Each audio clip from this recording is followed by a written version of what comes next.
तो मुझे बहुत सारे बच्चों की रिक्वेस्ट आई है और वो बोल रहे हैं कि पहले आप मतलब सारे जो चैप्टर्स है उनका एक बार कॉन्सेप्ट बता दो सारे, फिर प्रॉब्लम कराएंगे बाद में। तो मैं अभी जैसे सारे चैप्टर्स के कॉन्सेप्ट पे ध्यान देता है, तो सबसे पहले मैं आज कॉम्प्लेक्स नंबर का लेता हूँ। तो कॉम्प्लेक्स नंबर में सबसे पहले स्टार्ट करते हैं कि मान लो x square plus one is equal to zero है, इसका सोल्यूशन निकालने की कोशिश करता है तो x square is equal to minus one, लेकिन अपन को पता है जो एक्स स्क्वायर है वो ऑलवेज ग्रेटर देन जीरो होता है, तो इसका कोई रियल सॉल्यूशन तो नहीं होगा। तो अपन को अपने जो नंबर सिस्टम है उसको एक्सटेंड करना पड़ेगा। तो एक्सटेंड करने के लिए अपन इमेजिनरी नंबर का कॉन्सेप्ट यहाँ पे इंट्रोड्यूस करेंगे कि यहाँ पे इसका सॉल्यूशन क्या होगा, X is equal to plus minus root one, और ये रूट ऑफ माइनस वन होता है, इसको अपन आयोटा बोलते हैं, इसको बोलते हैं इमेजिनरी नंबर। तो यहाँ पर अपन ने इमेजिनरी नंबर का कॉन्सेप्ट इंट्रोड्यूस किया, जो आयोटा है वो रूट ऑफ माइनस वन है और इसको इमेजिनरी नंबर बोलेंगे, तो इसका जो रूट हो जाएगा x is equal to plus minus iota हो जाएगा। वैसे ही रूट ऑफ माइनस फोर है, इसको क्या लिख सकता है, इसको टू आयोटा लिखेंगे। रूट ऑफ माइनस 25 दे रखा है, ये 5 आयोटा होगा।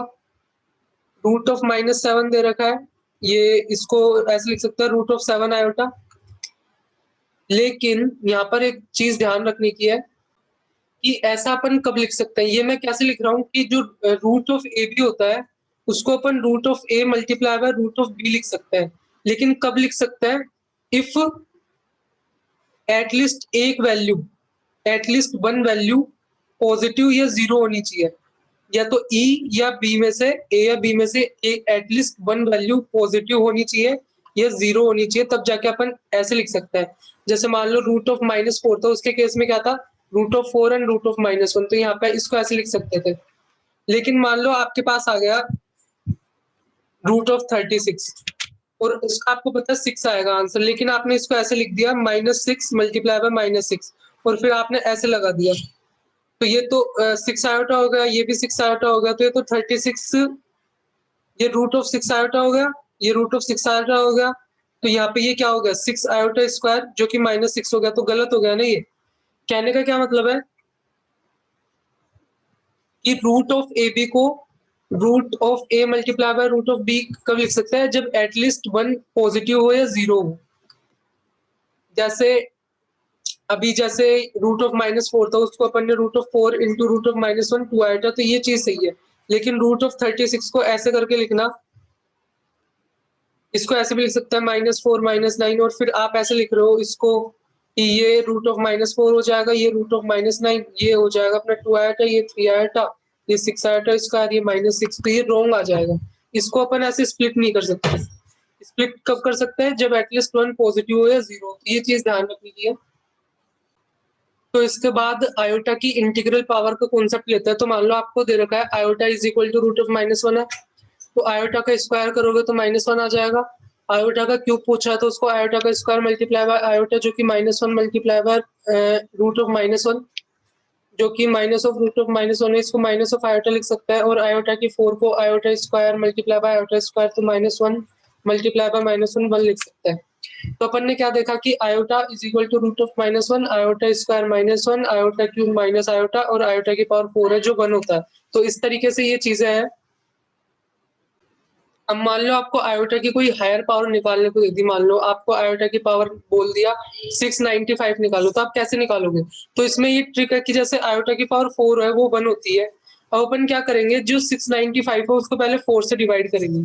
फोर से डिवाइड करेंगे तो कितनी बार जाएगा, जैसे फोर वन फोर, यहाँ पे बचेगा टू नाइन जो कि यहाँ पे सेवन बार जाएगा, एंड वन फाइव जो कि यहाँ पर थ्री, और यहाँ पर रिमाइंडर अपना थ्री बच जाएगा, तो थ्री अपना रिमाइंडर बच गया। तो अपन क्या लिख सकते हैं, इस 695 को ऐसे लिख सकते हैं 173 multiply by four plus three, तो आयोटा की power 173 multiply by four plus three, तो इसका ऐसे लिख सकते हैं आयोटा की पावर फोर की पावर 173 मल्टीप्लाई बाय आयोटा की पावर थ्री, इसकी वैल्यू वन होती है, और वन की पावर 173 वन ही होगा, और वन मल्टीप्लाई बाय आयोटा का क्यूब क्या हो जाएगा, माइनस का आयोटा। तो अपन ने क्या किया, इसमें क्या देखा कि आयोटा की पावर कुछ भी दे रखी हो, यहाँ पर एन दे रखी हो, तो एन को सबसे पहले फोर से डिवाइड करो, और मान लो आपके पास क्यू टाइम्स भाग गया तो ये फोर टाइम, तो एन क्या हो जाएगा फोर टाइम्स क्यू, और आर उसका रिमाइंडर है। इस फॉर्म में लिखने की कोशिश करो, फिर यहाँ पे ये फोर क्यू प्लस आर, और आयोटा की पावर फोर की whole power Q and iota की पावर आर, तो ये तो 1 हो जाएगा। जो रिमाइंडर है सिर्फ उसकी पावर लेनी है, तो यहाँ 695 में भी अपन को सिर्फ जो रिमाइंडर बचा जो कि 3 है, सिर्फ उसकी पावर लेनी है, तो आयोटा का क्यूब माइनस आयोटा, तो इस तरीके से यहाँ पे अपन कैलकुलेट कर सकते हैं। तो अपन ने देखा था इमेजिनरी नंबर का कॉन्सेप्ट जो कि आयोटा जिसको अपन रूट ऑफ -1 बोल रहे थे। अब अपन कॉम्प्लेक्स नंबर की तरफ बढ़ते हैं। एक्चुअली में कॉम्प्लेक्स नंबर क्या है, तो यहाँ पर एक इक्वेशन देखते हैं, X square minus of 2x plus 10 is equal to 0। तो इसको सोल्व करोगे तो x is equal to minus B plus minus under root of B square minus 4ac divided by 2a। तो यहाँ पे इसको सोल्व करोगे तो तुम्हारे पास आएगा 2 plus minus root of minus 36 divided by 2, यानी 2 plus minus 6 iota divided by, यहाँ पे कितना, यहाँ पे करोगे तो ये 2, तो यहाँ पे आएगा तुम्हारे पास 1 plus 3 iota and 1 minus 3 iota. तो ये दो चीज आई तुम्हारे पास। अब यहाँ पर क्या देख रहे हो तुम कि ये कुछ इस टाइप का है, a plus iota B type का। इसमें ये दो पार्ट है, कॉम्बिनेशन है। किसका कॉम्बिनेशन है, रियल नंबर का, और ये आयोटा बी जो कि कॉम्प्लेक्स नंबर है उसका। एक इस पर रियल है और एक कॉम्प्लेक्स है, और उन दोनों का जो कॉम्बिनेशन है वो अपना आंसर आ रहा है। यहाँ अपन क्या कर सकते, अपन कॉम्प्लेक्स नंबर और रियल, वो कॉम्प्लेक्स को और रियल को, या मतलब कॉम्प्लेक्स को या रियल को, क्या मतलब है कि मतलब इमेजिनरी को और रियल को ऐड नहीं कर सकते। तो यहाँ पर इसका क्या मतलब है, 2 प्लस 6 ऐड का, क्योंकि ये तो रियल है और ये इमेजिनरी है, तो इस प्लस साइन का मतलब एडिशन नहीं है। यहाँ पर प्लस साइन क्या कर रहा है, इन दोनों को कनेक्ट कर रहा है, सिर्फ कनेक्ट करने का काम कर रहा है। इस चीज का ज्योमेट्रिकल मीनिंग होता है, इसका एडिशन नहीं है कि मतलब जैसे अपन बोलते हैं 2 प्लस 3 5 यहाँ ऐड कर देते हैं, लेकिन 2 प्लस 6 को अपन ऐड नहीं कर सकते। ये जो प्लस साइन है वो ऐड करने का काम नहीं कर रहा नंबर्स को, इसका कुछ ज्योमेट्रिकल मीनिंग है, ये सिर्फ नंबर्स को कनेक्ट कर रहा है, जो अपन आगे देखेंगे। तो अपने पास जो कॉम्प्लेक्स नंबर, अब जो कॉम्प्लेक्स नंबर है वो इस टाइप के होता है, जिसमें ये अपन ने शुरू में ये देखा था, ये इमेजिनरी है सिर्फ, और जो कॉम्प्लेक्स होता है उसमें रियल पार्ट भी होता है और इमेजिनरी पार्ट भी होता है। तो a प्लस आयोटा भी इस टाइप के होता है, जहाँ ये रियल पार्ट होता है और ये आयोटा भी इमेजिनरी होता है, जिसमें मतलब अपन पार्ट की बात करें तो अपन ऐसे बोलते हैं पार्ट के फॉर्म में कि a उसका रियल पार्ट है, b इमेजिनरी पार्ट है। लेकिन आयोटा b इमेजिनरी नंबर होता है, b को तुम इमेजिनरी पार्ट बोल सकते हो, तो और इसको ये इमेजिनरी नंबर है अपना। ये ए और बी दोनों रियल है, मतलब जैसे 2 प्लस 3 आयोटा में 2 इसका रियल पार्ट है और 3 इमेजिनरी, ऐसे बोलते हैं अपन, जिसमें मतलब 2 और 3 दोनों रियल है, लेकिन इमेजिनरी पार्ट से आपको क्या समझना है कि ये 3 आयोटा का फॉर्म का होगा और ये उसका इमेजिनरी नंबर होगा, इस तरीके का। मतलब इमेजिनरी पार्ट और इमेजिनरी नंबर के बीच में कंफ्यूज नहीं होना है। 2 एंड 3, 2 प्लस 3 आयोटा दे रखा, तो 2 उसका रियल पार्ट है, 3 इमेजिनरी पार्ट है। इमेजिनरी पार्ट का क्या मतलब है कि वो 3 आयोटा के फॉर्म का होगा, इस तरीके से। अगर -3 दे रखा है इमेजिनरी पार्ट, तो ऐसे बस 2 -3 आयोटा, सिर्फ आयोटा लगाना है उसके आगे, इमेजिनरी जहां भी आ जाए। तो इससे ये ध्यान रखना है। उसके बाद आगे चलता है, तो जो अपने कॉम्प्लेक्स नंबर होता है वो अभी मैंने बताया इस फॉर्म के होता है। मान लो तुमने बी को 0 रख दिया, तो ए आ गया, तो ये पूरे, तो ये यहाँ पर अपने पास क्या आया, रियल आया। मान लो मतलब रियल में कुछ भी आ सकता है, अभी ऐसे -इन्फिनिटी से इन्फिनिटी के बीच में कुछ भी अपने पास रियल आ सकता है, तो ये अपने पास यहाँ पे रियल आया। और आपने मान लो a इक्वल टू 0 रख दिया, तो अपने पास आयोटा b आया, जो कि सारे इमेजिनरी है, क्योंकि b की वैल्यू को तो कुछ भी रख सकता है, तो b की वैल्यू को तो कुछ भी रख सकता है। तो यहाँ पे मतलब अपने पास रियल भी पूरा आ रहा है और इमेजिनरी भी अपन यहाँ पे काउंट कर रहे हैं। तो मतलब इसका कहने का क्या मतलब है, जो रियल नंबर होता है वो सबसेट होता है कॉम्प्लेक्स नंबर का, यानी कॉम्प्लेक्स नंबर में रियल नंबर भी आता है। जो सारे रियल नंबर जो अपन -1 -2 ये सारे लिखते हैं, सिर्फ उसका इमेजिनरी पार्ट अपन 0 कर देंगे तो सारे रियल नंबर मिल जाएंगे। और इसमें इस टाइप के नंबर जिसमें मतलब रियल, जिसमें इमेजिनरी भी होता है, वो वाले नंबर भी आता है। मतलब इसमें सारा ये मतलब सारे आ सकते हैं, रियल भी आ सकता है और उसके अलावा उसमें इस फॉर्म के भी आ सकता है, जबकि जो रियल नंबर होता है उसमें ये वाला पार्ट 0 होता है। तो यहाँ पर ये मतलब ज्यादा जनरल फॉर्म है नंबर्स का, कहने का ये मतलब है, जिसमें अगर अगर तुम्हें कभी ये a प्लस आयोटा b में अगर तुम्हें b0 दे रखा, तो इसको अपन बोलते हैं purely real, pure real number है ये। और अगर तुम्हें a0 दे रखा हो तो आयोटा b है, तो प्योर इमेजिनरी नंबर है ये, प्योर इमेजिनरी। और अगर तुम्हें मतलब दोनों 0 नहीं दे रखा है, तो ये इसको कॉम्प्लेक्स नंबर बोलता है। तो इस टाइप का है ये, इस तरह का ध्यान रखना है। उसके बाद आगे चलता है, यहाँ पे अपन देखते हैं रिप्रेजेंट कैसे करता है कॉम्प्लेक्स नंबर को। तो मान लो आपको ए प्लस आयोटा भी कोई कॉम्प्लेक्स नंबर दे रखा है, इसको रिप्रेजेंट कैसे करेंगे। अपन को पता है ए उसका रियल पार्ट बोलते हैं अपन, बी उसका इमेजिनरी पार्ट होता है और आयोटा भी इमेजिनरी नंबर, मतलब उसका इमेजिनरी पार्ट और इमेजिनरी नंबर में डिफरेंस रखना। मतलब ये उसका ए प्लस आयोटा बी में अपन इसको ऐसे बोलेंगे ए कोमा आयोटा बी, जिसमें अपन क्या बोलेंगे उसका रियल पार्ट और बी उसका इमेजिनरी पार्ट है। तो तुम अपने आप ही समझ जाना ये इस फॉर्म का है, कहने का ये मतलब है। आयोटा बी इमेजिनरी नंबर है और ये इमेजिनरी पार्ट कहने का क्या मतलब है कि उससे अपन डायरेक्ट समझ जाए कि वो इस फॉर्म का है।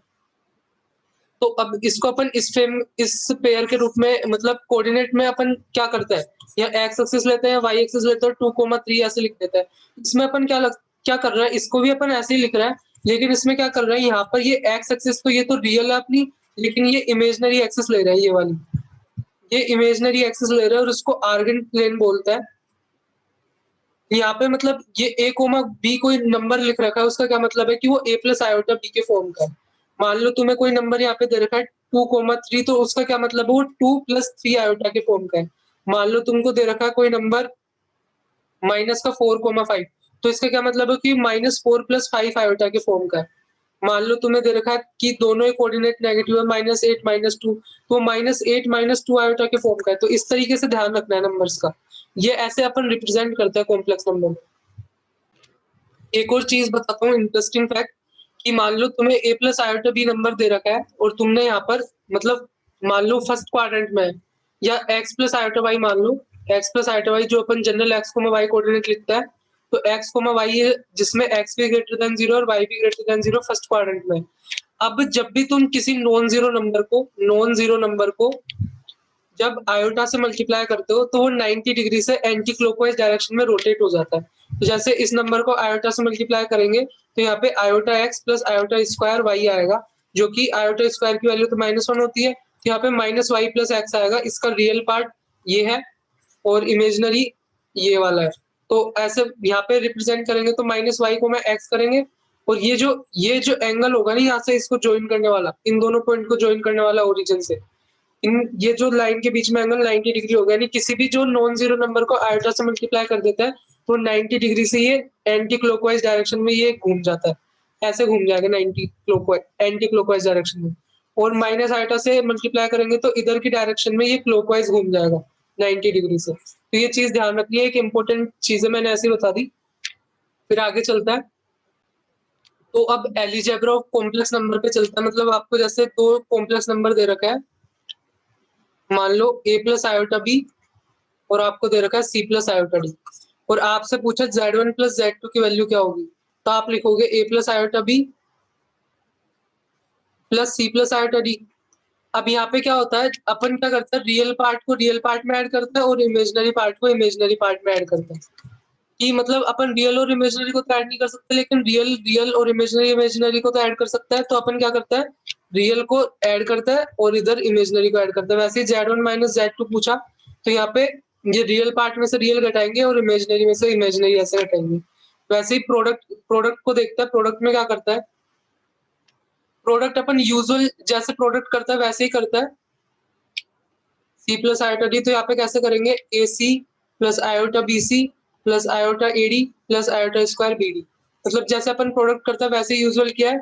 अब ये आयोटा स्क्वायर की वैल्यू -1 होती है, तो ये A C minus B D ये इसका रियल पार्ट हो जाएगा, और iota times B C plus A D ये इसका इमेजिनरी पार्ट हो जाएगा। तो ये बस यहाँ से आयोटा मैंने कॉमन लिया, B C plus A D, और ये इसका रियल पार्ट हो गया। तो ऐसे मतलब ऐसे करते हैं, मल्टीप्लिकेशन ऐसे करते हैं। उसके बाद डिवीजन देखते हैं, डिवीजन में क्या है, z1 डिवाइडेड बाय z2 में क्या करेंगे, a plus iota B divided by c plus iota D. तो ऊपर नीचे क्या करते हैं, इसके मतलब कॉम्प्लेक्स कॉन्जुगेट से, मतलब कॉम्प्लेक्स कॉन्जुगेट का क्या मतलब होता है, c प्लस आयोटा दी दे रखा तो इसका कंजुगेट में प्लस की जगह माइनस आ जाता है, ये चीज होती है बस। तो यहाँ पर इस क्वांटिटी से मल्टीप्लाई करेंगे, इसको थोड़ा सोल्व करेंगे, तो यहाँ पर अपने पास क्या आता है, इसको सोल्व करने पर ऊपर आएगा A C plus B D,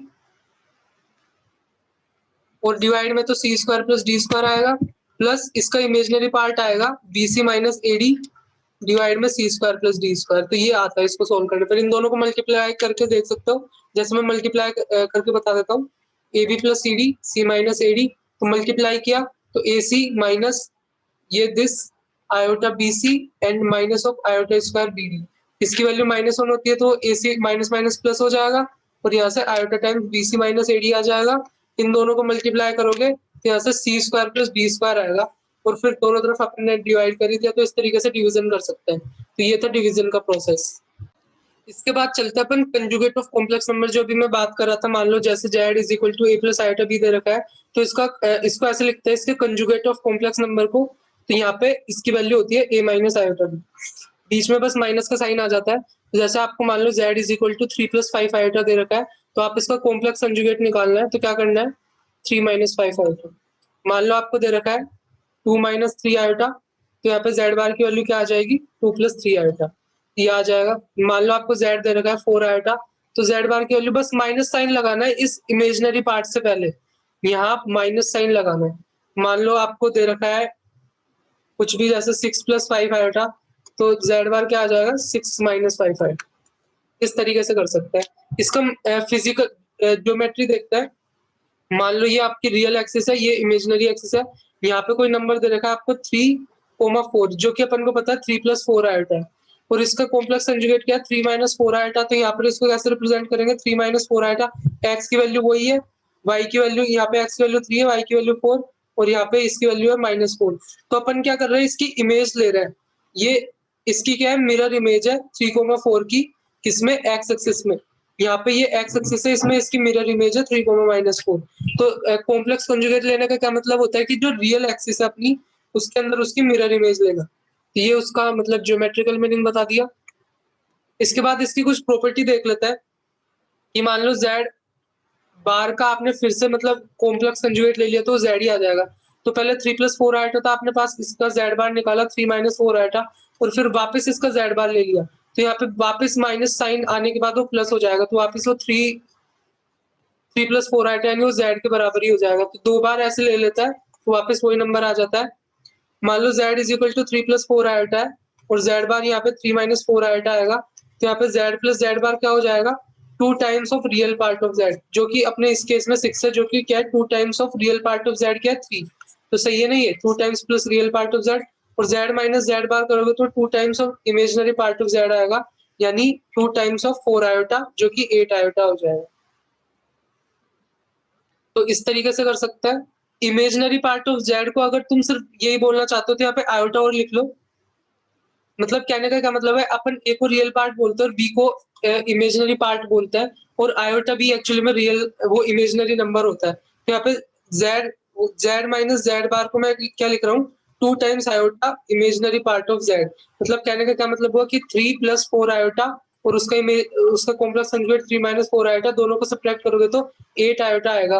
तो ये क्या है, 2 टाइम्स आयोटा टाइम्स उसका इमेजिनरी पार्ट, यहाँ पे जो बी मैं इमेजिनरी पार्ट बोल रहा हूँ, बी इज इक्वल टू 4, वो इमेजिनरी पार्ट ऑफ z, कहने का ये मतलब। उसके बाद देखते हैं, यदि जैसे मान लो आपके पास 3 दे रखा है, सिर्फ 3 दे रखा है और ये z की वैल्यू, और z बार निकाला तो यहाँ पे 3 आएगा, क्योंकि यहाँ पे 3 प्लस 0 आयोटा है, तो 3 माइनस 0 आयोटा भी 3 होगा। तो यहाँ पे z is equal to z bar हो तो ऐसा नंबर क्या होता है, प्योरली रियल, प्योर रियल है। और z प्लस z बार की वैल्यू 0, यानी जैसे z की वैल्यू 4 आयोटा दे रखी है तो z बार माइनस 4 आयोटा हो जाएगा, तो z प्लस z बार की वैल्यू 0 आ गई। तो ये क्या है, प्योरली इमेजिनरी, इसको क्या बोलेंगे, प्योरली इमेजिनरी। अब आपने क्या किया, z एंड z बार को मल्टीप्लाई कर दिया। मान लो आपने कर दिया 3 plus 4 iota multiply by 3 minus 4 iota, तो इसको मल्टीप्लाई करने पे क्या आएगा, 3 plus 12 iota minus 12 iota minus 16 iota square. तो क्या आएगा, वो मतलब यहाँ 3 स्क्वायर आएगा ये, और यहाँ पे 3 स्क्वायर 9 प्लस 16 हो जाएगा। तो 9 प्लस 16 25 आ रहा है। तो 25 क्या है, z मल्टीप्लाई बाय z बार की वैल्यू 25 आ रही है, जो कि मतलब 1 होता है। इसका मतलब modulus of z, modulus of z का क्या मतलब होता है, under root of a square plus b square, यानी ये 5 अंडर रूट ऑफ 25 जो कि 5 आ रहा है, तो यहाँ पे ये मॉड्यूलस ऑफ z का होल स्क्वायर आ रहा है, तो इसको मॉड्यूलस ऑफ z बोलता है। तो यहाँ पे ये z multiply by z bar करने पे क्या आता है, मॉड्यूलस ऑफ z का होल स्क्वायर आता है, जहाँ पे मोड ऑफ z होता है under root of a square plus b square, जहाँ a real part imaginary part, इस केस में 3 स्क्वायर प्लस 4 स्क्वायर, जो कि यहाँ पे 5 आ जाएगा, और इसका स्क्वायर करेंगे तो 25 आ जाएगा, जो कि इससे रिलेटेड है यहाँ पे। तो इस तरीके से इसको कर सकते हैं। फिर आगे चलता है। तो फिर कॉम्प्लेक्स नंबर में सेक्शन फॉर्मूला देखते हैं। तो अपन ने मतलब अपन कोऑर्डिनेट ज्योमेट्री में तो सेक्शन फॉर्मूला देखते हैं, वैसे ही यहाँ पे भी सेक्शन फॉर्मूला है। मान लो आपको Z1 कोई कॉम्प्लेक्स नंबर दे रखा है x1 प्लस आयोटा y1 और Z2 कॉम्प्लेक्स नंबर दे रखा है x2 प्लस आयोटा y2, और आपसे पूछा कि मतलब इनको आर्गन प्लेन में आप x को x1 y1 और x2 y2 से ऐसे रिप्रेजेंट कर सकते हो।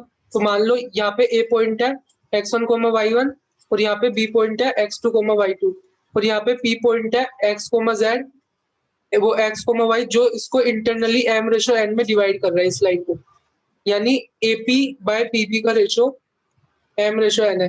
तो अपन को बताना है कि ये जो मतलब इसके कोऑर्डिनेट्स क्या होंगे x, y।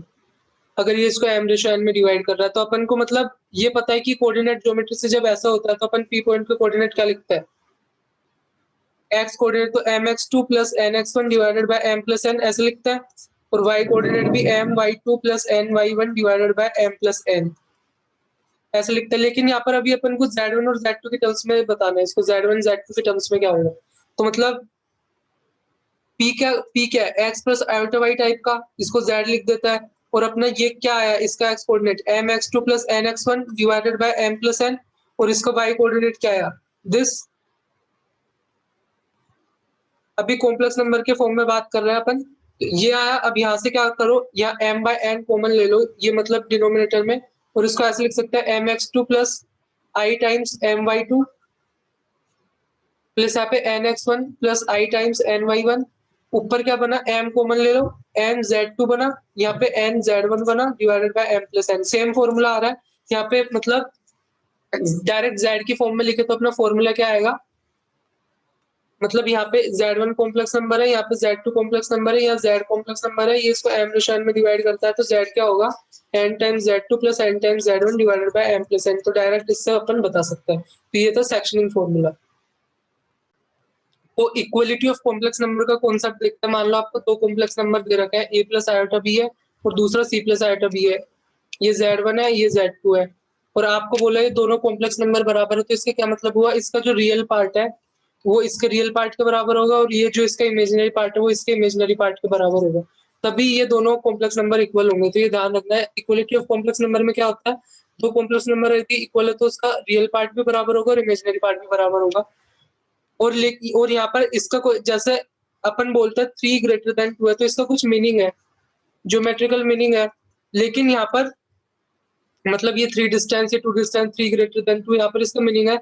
लेकिन a plus iota b c plus iota d से बड़ा है, इसका कोई ज्योमेट्रिकल मीनिंग नहीं है, तो ये मीनिंगलेस है। तो यहाँ पे इमेजिनरी में अपन, वो कॉम्प्लेक्स नंबर में अपन, जैसे यहाँ पे मीनिंगलेस है, तो कॉम्प्लेक्स नंबर में अपन इनइक्वलिटी को नहीं देखते, यहाँ पर इनइक्वलिटी का कोई मतलब नहीं होता। तो यहाँ पर सिंपली अपन इक्वलिटी की बात करते हैं। तो इक्वलिटी दो कॉम्प्लेक्स नंबर बराबर कब होंगे, जब उनका रियल पार्ट बराबर होगा और इमेजिनरी पार्ट बराबर होगा। और मान लो a प्लस आयोटा b की वैल्यू 0 दे रखी, तो इसका क्या मतलब है, इसका रियल पार्ट भी 0 है और उसका इमेजिनरी पार्ट भी 0 है। इसको अपन बेसिकली 0 प्लस 0 आयोटा लिख सकता है, और इसका रियल पार्ट और इमेजिनरी पार्ट दोनों 0 है। तो इस तरीके से ये चीज इक्वलिटी ऑफ कॉम्प्लेक्स नंबर होती है। फिर आगे देखते हैं। तो यहाँ पे अभी अपन square root of complex number कैसे करता है वो देखता है। कि अपन को पता है 4 का स्क्वायर रूट 2 होता है, यानी रियल नंबर का स्क्वायर रूट रियल। तो मान लो अपन ने मान लिया कोई कॉम्प्लेक्स नंबर है, तो उसका मतलब अपन ने स्क्वायर रूट निकालने की कोशिश की, तो जनरल लेके चले तो मान लो ये कोई कॉम्प्लेक्स नंबर आया x प्लस आयोटा y, मान लिया जहाँ x रियल है पार्ट और y इमेजिनरी पार्ट है। तो ये मान लिया अपन ने। अब अपन को पता करना है कि ये क्या आएगा, कैसे निकालते हैं square root of complex number basically. तो मान लो root of a plus b का, मान लो यहाँ पर x प्लस आयोटा y आया, तो अपन क्या करेंगे, दोनों तरफ स्क्वायर कर देता है। यहाँ पे x प्लस आयोटा y का होल स्क्वायर आएगा, जो कि X square plus iota square Y square plus 2 iota X Y आएगा बेसिकली। तो यहाँ पर ये क्या हो जाएगा, इसको यहाँ पर लिख सकता है X square minus Y square plus 2 iota X Y. अब दो कॉम्प्लेक्स नंबर बराबर हो तो उनका रियल पार्ट भी बराबर होगा और उसका इमेजिनरी पार्ट भी बराबर होगा।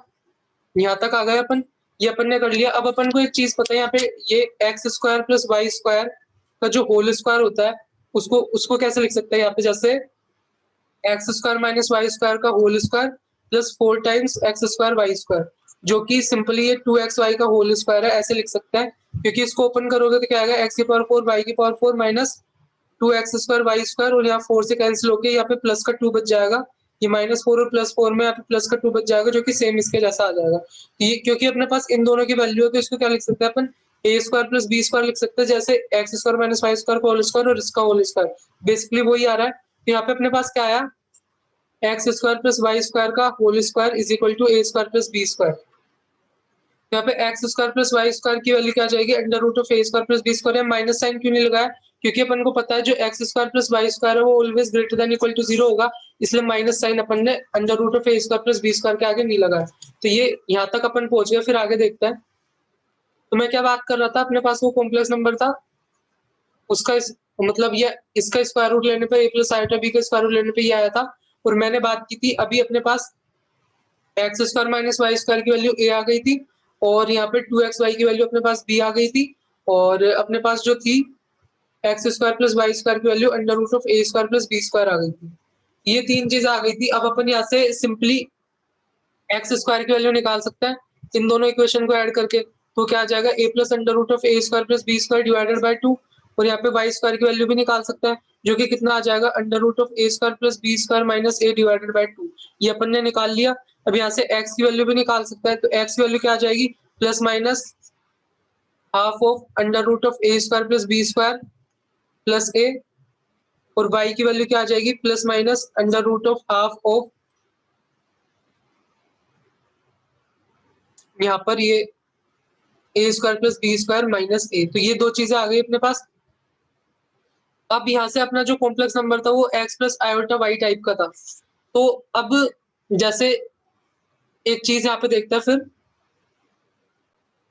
तो यहाँ पर मतलब अपने पास डिफरेंट कॉम्बिनेशन बन सकते हैं, क्योंकि यहाँ पे भी प्लस माइनस आ रहा है, तो यहाँ पे अगर आप प्लस साइन लें, यहाँ पे माइनस लें, यहाँ पे माइनस, यहाँ पे प्लस, तो डिफरेंट कॉम्बिनेशन बन सकता है। तो वो कैसे लिखेंगे अपना फाइनल आंसर, तो मतलब मान लो a प्लस आयोटा b में अगर अपने पास ये रिलेशन है, अगर यहाँ पे b की वैल्यू पॉजिटिव है तो मतलब एक्स वाई की वैल्यू भी पॉजिटिव होनी चाहिए। एक्स वाई की वैल्यू पॉजिटिव कब आएगी, जब उनका सेम साइन होगा।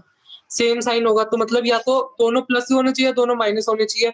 तो इसमें से जब ये अगर b की वैल्यू अगर पॉजिटिव हो तो दोनों यहाँ पे मतलब एडिशन में आएगा। ये a प्लस आयोटा b में मतलब यहाँ क्या करेंगे, यहाँ बाहर प्लस माइनस या तो दोनों प्लस ले लेंगे या दोनों माइनस ले लेंगे, और यहाँ पर अपने पास आ जाएगा half of under root of a square plus b square plus a, और यहाँ पे इसका भी प्लस आयोटा टाइम्स ये half of under root of a square plus b square minus a।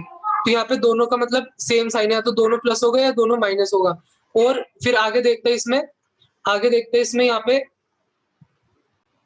और वो a प्लस आयोटा b में यदि b की वैल्यू लेस देन 0 तो अपने पास 2xy is equal to b था, तो यहाँ पर x और y अपोजिट साइन के होने चाहिए। तो मतलब a यहाँ पर मतलब वो half of under root of a square plus b square plus a, यहाँ पे minus of iota half of under root of a square plus b square minus a। तो यहाँ पे अगर ये मतलब यहाँ पे आपने प्लस लिया तो इसके अंदर प्लस आएगा, और ये माइनस अपोजिट साइन के यहाँ पे माइनस ले तो माइनस, और ये प्लस का हो जाएगा। तो मतलब यदि b की वैल्यू लेस देन 0 हो तो यहाँ पे x और y अपोजिट साइन के आएंगे, और b की वैल्यू पॉजिटिव हो तो x और y सेम साइन के आएंगे। तो इस तरीके से अपना स्क्वायर रूट निकाल सकता है। फिर अगले कॉन्सेप्ट पे चलता है। इसके बाद अपन क्यूब रूट ऑफ यूनिटी लेते हैं। तो क्यूब रूट ऑफ यूनिटी का क्या मतलब है, तो मान लो आप z is equal to cube root of unity का है 1 की पावर 1/3। इसका तो मतलब z की मतलब क्या क्या पॉसिबल वैल्यू हो सकती है यहाँ पे, इसको मतलब जब इसको सोल्व करेंगे तो यहाँ पे इसको मतलब क्यूब करता है दोनों तरफ, तो z cube is equal to 1, तो z cube minus 1 is equal to 0। a cube minus b cube का फॉर्मूला लगाएंगे, a minus b a square plus A B plus B square. तो यहाँ पे कितना आएगा, ये आ जाएगा अपने पास यहाँ से z की वैल्यू 1 और z square plus z plus 1 is equal to 0 आया। तो यहाँ पे minus b plus minus under root of B square minus 4ac divided by 2 है, minus 1 plus minus root of 3 iota divided by 2। तो यहाँ पे अपने पास दो वैल्यू आई, इसको तो एक 1 एक आई -1 plus root 3 iota divided by 2, एक आई -1 minus root 3 iota divided by 2। इसको अपन ओमेगा बोलेंगे, और ये जो चीज है ये इसका स्क्वायर है। इसको जब आप स्क्वायर करोगे तो आपके पास ये चीज आएगी, तो इसको अपन ओमेगा स्क्वायर बोलता है। तो basically complex cube root of unity होता है, जैसा अभी मैं बताता हूँ। जैसे अपने पास मैंने क्या बोला था, omega is equal to -1 plus root 3 iota by 2, and omega square बोला था -1 माइनस रूट 3 आयोटा बाय 2। मैंने बोला था इसको ओमेगा स्क्वायर क्यों लिखा, क्योंकि एक्चुअली में इसका स्क्वायर करोगे तो यही आएगा। जैसे यहाँ पे अपन ने -1 + √3 आयोटा बाई 2 का स्क्वायर किया, तो स्क्वायर किया तो 1 + 3 आयोटा स्क्वायर और यहाँ पे कितना आएगा -2 √3 आयोटा डिवाइडेड बाय 4। तो कितना आएगा 1 -3 -2 √3 आयोटा डिवाइडेड बाय 4। यहाँ पे आएगा -2 -√3 ये, और यहाँ पे आया -1 -√3 आयोटा डिवाइडेड बाय 2। सेम आया तो इसको ओमेगा स्क्वायर बोलते हैं। ये आपको ध्यान रखने की जरूरत है। एक चीज है तो अपने पास रूट क्या-क्या है 1 ओमेगा एंड ओमेगा स्क्वायर। तो यहाँ पर ये जैसे ये कौन सी इक्वेशन के रूट थे z = 1 की पावर 1/3 जिसको अपन ने z³ = 1 लिखा था। तो ये जो रूट है इसको सैटिस्फाई करेंगे, यानी ओमेगा का क्यूब जब यहाँ पे ओमेगा इसमें पुट करेंगे तो इसको सैटिस्फाई करेगा, यानी ओमेगा का क्यूब की वैल्यू होती है 1, ये ध्यान रखना है। अब उसके बाद जैसे आपको कोई भी हायर पावर करने को बोल दी, मतलब मान लो आपसे पूछा कि ओमेगा की पावर 5 निकालो, तो आपको पता है इसको ओमेगा का क्यूब मल्टीप्लाई बाय ओमेगा का स्क्वायर लिख सकते हो, और इसकी वैल्यू आपको 1 पता है। फिर ओमेगा स्क्वायर की वैल्यू तो आपको अभी मैंने बताई थी -1 -√3 आयोटा बाई 2, वहां से कर सकता है डायरेक्ट। तो सबसे पहले आपको जैसे कोई भी हायर पावर पूछ ले तो आपको पहले 3 से डिवाइड करना है और रिमाइंडर से आपको पता लगाना है। जैसे आपको पूछ लिया ओमेगा की पावर 18, तो इसको 18 को तो 3 से पूरा डिवाइड हो जाता है 6 टाइम, तो इसको क्या लिख सकता है दिस 1 की पावर 6 1 ही आएगा। मान लो आपसे पूछ लिया ओमेगा की पावर 28, तो 28 में क्या है, 28 को कैसे लिख सकता है 3 मल्टीप्लाई बाय 9 + 1। तो यहाँ पे ओमेगा की पावर 3 मल्टीप्लाई बाय 9 + 1 आएगी। तो ये ओमेगा क्यूब की whole power 9 multiply by omega, यानी 1 की पावर 9 मल्टीप्लाई बाय ओमेगा, यानी 1 की पावर 1, और ये ओमेगा तो लास्ट में ओमेगा ही आ जाएगा अपना आंसर। तो इस तरीके से ये चेक कर सकता है। तो सबसे पहले 3 से डिवाइड करना है, फिर रिमाइंडर से पता लगाना है। उसके बाद जो नेक्स्ट इंपॉर्टेंट चीज़ है अपने पास, वो देखते हैं।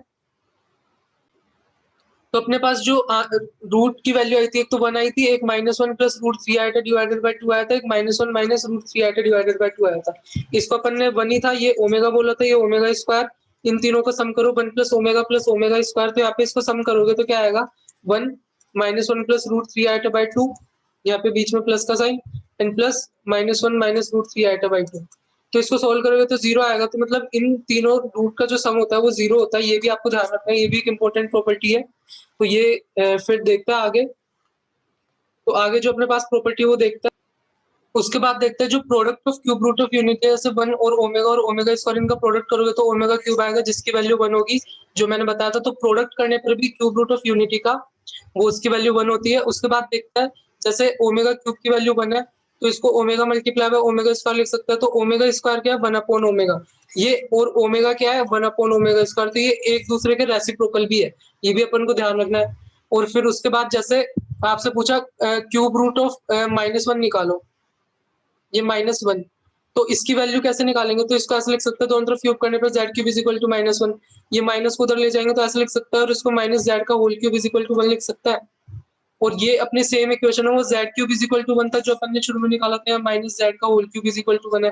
तो इसका आंसर क्या आएगा -z = 1 ओमेगा, और ओमेगा स्क्वायर इसके रूट होंगे। और फिर जो अपन को z की वैल्यू निकालनी है वो क्या-क्या आ जाएगी -1 ओमेगा एंड ओमेगा स्क्वायर। तो जो कॉम्प्लेक्स क्यूब रूट ऑफ -1 होता है वो -1 ओमेगा एंड ओमेगा स्क्वायर होता है। तो जैसे z1 के क्या होता है 1 ओमेगा एंड ओमेगा स्क्वायर, तो -1 के क्या होंगे -1 ओमेगा और ओमेगा स्क्वायर, ये ध्यान रखना है। और मान लो आपको मतलब जनरल दे दिया कि a की पावर 1/3 के निकालो, तो इसके क्या हो गई a की पावर 1/3 तो खुद ही होगा, और रहेगा a की पावर 1/3 ओमेगा, a की पावर 1/3 ओमेगा स्क्वायर, अगर a की वैल्यू पॉजिटिव है तो। मान लो ये नेगेटिव में आपको कुछ दे दिया, तो नेगेटिव में मतलब यहाँ पे जैसे a की वैल्यू 8 मान लो, तो 8 का क्या आएगा 8 की पावर 1/3 का 2 आएगा, 2 ओमेगा आएगा, 2 ओमेगा स्क्वायर आएगा। और -8 की पावर 1/3 का क्या आएगा -2 ओमेगा -2 ओमेगा स्क्वायर। अगर ये पॉजिटिव है तो पॉजिटिव के हिसाब से अपना खोल लेंगे, और नेगेटिव है तो नेगेटिव, मान लो आपको यहाँ पे नेगेटिव का 8 है तो इसको कैसे लिखोगे -a, ये a की वैल्यू 8 मान के -a की पावर 1/3 के हिसाब से -a की पावर 1/3 अपना एक इसका मॉड्यूलस ले लेंगे, -a की पावर 1/3 ओमेगा एंड -1 की a की पावर 1/3 ओमेगा स्क्वायर। कहने का क्या मतलब है, सिंपल है, मतलब ये तो मैथमेटिक्स था। मतलब मैं क्या बता रहा था कि अगर पॉजिटिव हो तो यहाँ पे पॉजिटिव करना है, जैसे 8 है तो 2 ओमेगा स्क्वायर, और -8 है तो -2 ओमेगा स्क्वायर। यहाँ a की वैल्यू पॉजिटिव है तो a की पावर 1/3, a की पावर 1/3 ओमेगा, a की पावर 1/3 ओमेगा स्क्वायर। a की पावर अगर नेगेटिव है, ये नेगेटिव है, तो सिंपली यहाँ मॉड्यूलस ले लेना और बाहर माइनस साइन लगा लेना। सिंपल, वो सिर्फ माइनस में होना चाहिए, सिंपल बताने का मतलब ये था। फिर आगे देखते हैं। तो जब आप जैसे अपने पास 3 कॉम्प्लेक्स नंबर आए, एक तो 1 आया, एक ओमेगा आया, एक ओमेगा स्क्वायर आया। जब आप इसको मतलब वो जैसे अभी मैंने बताया था ना a प्लस आयोटा b के फॉर्म में कॉम्प्लेक्स नंबर होता है, अपन आर्गन प्लेन के ऊपर लिखता है, तो 1 को यहाँ पे करेंगे -1 प्लस रूट 3 आयोटा बाई 2। इसका जो रियल पार्ट है वो नेगेटिव है और इमेजिनरी पार्ट पॉजिटिव है, तो यहाँ पर आएगा समथिंग। और -1 माइनस रूट 3 आयोटा बाई 2, इसके दोनों पार्ट नेगेटिव, तो यहाँ पर आएगा। तो जब इनको ज्वाइन करोगे ना, तो एक तो ये यूनिट सर्कल पे लाई करेंगे, ये एक यूनिट रेडियस का सर्कल है, उस पे लाई करेंगे। और इन तीनों को ज्वाइन करने से जो ट्रायंगल बनेगा ना ऐसे, वो एक इक्विलेटरल ट्रायंगल बनेगा। ये ध्यान रखना। यहाँ पे ये जो इक्विलेटरल ट्रायंगल बनता है, इन दोनों पॉइंट को ज्वाइन करने से, एक ये प्रॉपर्टी है। फिर एक और देखते हैं। जैसे मान लो कभी आपके पास इक्वेशन आ गई कि a cube plus b cube and इसको अपन क्या लिख सकते हैं, a plus b a square minus a B plus B square. लेकिन इसको अपन कॉम्प्लेक्स नंबर के फॉर्म में भी लिख सकते हैं, a plus b omega and a plus b omega square. ऐसी और भी इक्वेशन होती है, मैं एक ही बता रहा हूँ। अब इन दोनों को प्रोडक्ट ऐसे कैसे लिख सकते हैं, इनको प्रोडक्ट करके देख लो, a b omega square and b square omega cube, ये प्रोडक्ट करके देख लिया। अब मैंने बताया था 1 प्लस ओमेगा स्क्वायर की वैल्यू 0 होती है, तो ओमेगा प्लस ओमेगा स्क्वायर की वैल्यू -1 हो जाएगी। तो यहाँ से ए बी इसको ओमेगा प्लस ओमेगा स्क्वायर लिख सकता है। ओमेगा क्यूब की वैल्यू 1 बताई थी, इसकी वैल्यू है जो -1 होगी, तो यहाँ पे क्या आ जाएगा, यहाँ पे ए स्क्वायर था, ये a square minus a B plus B square आ जाएगा ना। तो इसको सेम इस चीज को अपन ऐसे भी लिख सकते हैं। तो ये कहने का मतलब था। तो ये थी complex cube root of unity की बात कर ली अब हमने। अब आगे चलते हैं। अब polar form of complex number की बात करते हैं। जैसे z इज इक्वल टू आपको पास x प्लस आइटा y दे रखा है, जहाँ आपको x कोमा y आप आर्गन प्लेन पे मतलब मान लो यहाँ पे x कोमा y। अब पोलर फॉर्म का क्या मतलब है, ये जो पॉइंट है इसको इससे ज्वाइन करो, ये डिस्टेंस है, इसको मॉड्यूलस ऑफ z बोलते हैं, जो कि इसकी डिस्टेंस फ्रॉम ओरिजिन है, जो कि under root of X square plus Y square होती है। यहाँ से परपेंडिकुलर डालो, इस एंगल को थीटा मानो, ये वैल्यू x हो जाएगी, ये वैल्यू y हो जाएगी। तो इस z को ऐसे लिख सकता है, ये जैसे x प्लस आइटा y है, तो इसको ऐसे लिख सकते हैं ना, X square plus Y square, और यहाँ पे मैंने लिख दिया x divided by under root of X square plus Y square plus iota y divided by under root of X square plus Y square, ऐसे लिख सकते हैं। cos थीटा की वैल्यू क्या हो जाएगी इस ट्रायंगल से, राइट एंगल ट्रायंगल से, x divided by under root of X square plus Y square, जो कि मॉड्यूलस ऑफ z है, जो कि ये है। तो आप इसको ऐसे लिख सकते हैं, मॉड्यूलस ऑफ z, और ये इसको cos थीटा लिख सकते हैं, वैसे ये sin थीटा हो जाएगा। तो इसको polar form of complex number बोलते हैं। तो ये polar form of complex number थी। फिर आगे देखते हैं। तो अपन ने polar form of complex number में क्या देखा, z is equal to modulus of z cos theta plus iota sin theta. तो इसमें दो पार्ट है, एक तो ये मॉड्यूलस वाला पार्ट है और एक है इसको आर्ग्यूमेंट वाला पार्ट बोलते हैं इस थीटा को। तो सबसे पहले इस मॉड्यूलस ऑफ z वाला पार्ट देखते हैं। इसका क्या मतलब होता है कि इसकी कॉम्प्लेक्स नंबर की ओरिजिन से डिस्टेंस कितनी है, ये जो डिस्टेंस है वो कितनी है। तो मान लो -3 + 4 आयोटा दे रखा है, उसकी डिस्टेंस कैसे निकालोगे, -3 का होल स्क्वायर प्लस 4 का स्क्वायर। बेसिकली -3 किधर आएगा, दिस, और 4 डिस्टेंस यहाँ पे। तो बेसिकली -3, 4 क्या हो जाएगा, वो जो डिस्टेंस अपन बेसिक नंबर्स के निकालते हैं, under root of X square plus Y square, जो कि 5 आएगा अपने पास। तो ये डिस्टेंस फ्रॉम ओरिजिन को बताता है मॉड्यूलस ऑफ z। तो मान तो अपने पास मतलब जैसे बहुत सारे नंबर है जो मतलब सेम डिस्टेंस है जिनकी ओरिजिन से, तो किस पे सर्कल पे लाई करेंगे। बहुत सारे नंबर जिनकी सेम डिस्टेंस ओरिजिन से वो सर्कल पे लाई करेंगे। जैसे ये 3, 4, इसकी भी सेम डिस्टेंस है, 3 - 4 आयोटा, इसकी भी सेम डिस्टेंस ओरिजिन से, -3 + 4 आयोटा, इसकी भी सेम डिस्टेंस है। तो ये सब सर्कल पे लाई करेंगे जिसकी रेडियस 5 होगी। तो ये मतलब इसका मतलब कॉन्सेप्ट है। ले अपन बोलते हैं जैसे z1 और z2 अभी इनइक्वालिटी कॉम्प्लेक्स नंबर में मीनिंगलेस होती है, लेकिन इसका क्या मतलब है कि z1 जो कॉम्प्लेक्स नंबर है उसकी डिस्टेंस ओरिजिन से z2 के कंपैरिजन में ज्यादा है, तो इसका कुछ मीनिंग है। तो ये इसकी कुछ मीनिंग होती है, और ये वाली जो इनइक्वालिटी है वो मीनिंगलेस होती है। तो अब ये भी कुछ चीजें अपन ध्यान रख सकते हैं। फिर आगे देखते हैं। और अब देखते हैं कि जो अपन ने लिखा था z is equal to modulus of z cos theta plus iota sin theta, इसमें थीटा पार्ट क्या है। जो थीटा है वो साइमल्टेनियस सॉल्यूशन है इस इक्वेशन का। आपको एक्स और वाई की वैल्यू दे रखी होगी, आपको कोस थीटा और साइन थीटा को सॉल्व करना पड़ेगा यहाँ से, और जो थीटा की जो कॉमन वैल्यू आएगी, क्योंकि आपके पास डिफरेंट सॉल्यूशन आ सकता है, तो जो कॉमन वैल्यू ऑफ थीटा जो दोनों को सेटिस्फाई कर रही है वो अपना आर्गुमेंट होगी। तो आर्गुमेंट बेसिकली क्या होता है, positive direction of x axis के साथ यहाँ पे कोई कॉम्प्लेक्स नंबर है, ये मॉड्यूलस ऑफ जेड, और positive direction of x axis के साथ जो एंगल बना रहा है वो अपन को आर्गुमेंट बोलता है अपन। तो यहाँ पे डिफरेंट क्वाड्रेंट के हिसाब से डिफरेंट आर्गुमेंट होता है, वो आपको ध्यान रखना पड़ेगा। जैसे मान लो कोई पॉइंट आपको फर्स्ट क्वाड्रेंट में दे रखा है, मतलब ये इसमें मतलब ड्रॉबैक क्या है, जैसे मान लो आपको वो आपको दे रखा था कि जो कोस थीटा है वो ये है, और साइन थीटा आपके पास ये है। तो आप अगर इसको साइमल्टेनियस मतलब इसको सोल्व करो और कॉमन सॉल्यूशन निकालो तब तो ठीक है, जब आपके पास करेक्ट आएगा। तो मान लो आपने इसको डिवाइड कर, मतलब आपने इसको ऐसे कर दिया, tan theta is equal to Y by X, और आपके पास दो कॉम्प्लेक्स नंबर हो, मान लो आपने एक निकाला, आपके पास 1+√3 आया था, और एक था आपके पास -1 -√3 आया था। अब आपको पता है ये दोनों कॉम्प्लेक्स नंबर अलग अलग है, एक तो फर्स्ट क्वाड्रेंट में है और एक थर्ड क्वाड्रेंट में है, मान यहाँ पे, और आपने निकाला, और इस मेथड से आप निकालोगे तो आपके पास मतलब यहाँ पे tan थीटा की वैल्यू √3 आएगी, जो कि π/3 भी उसका आंसर हो सकता है और 4π/3 भी हो सकता है। लेकिन अब आपको पता नहीं, एक तो ये कंफ्यूजन है कि इसका आर्गुमेंट भी सेम आ रहा है, इसका आर्गुमेंट भी निकाल रहा है, इस मेथड से सेम आ रहा है, और पता भी नहीं π/3 आएगा या 4π/3 आएगा। मतलब आप यहाँ बेसिकली बता सकते हो कि फर्स्ट क्वाड्रेंट में तो π/3 ही आएगा, लेकिन मतलब कंफ्यूजन तो हो सकता है ना। ऐसा मतलब ये तो अपन को पता है, लेकिन ऐसे मतलब अलग-अलग तरह के अलग-अलग क्वेश्चन आएँगे, उसमें कंफ्यूजन होगा। तो अपन को मतलब सिंपल क्या है कि जो अपना जो रियल चीज़ होती है वो तो इन दोनों को सोल्व करो, और जो कॉमन वैल्यू है वो होती है आंसर। लेकिन अपन इस टेक्निक से दोनों को डिवाइड करके सिर्फ y और x की वैल्यू, फिर यहाँ से theta is equal to tan inverse y by x लिखे, तो उससे है ना कई बार गड़बड़ हो जाती है। तो इसको अवॉइड करने के लिए चीज़ है, तो वो बताता हूँ मैं।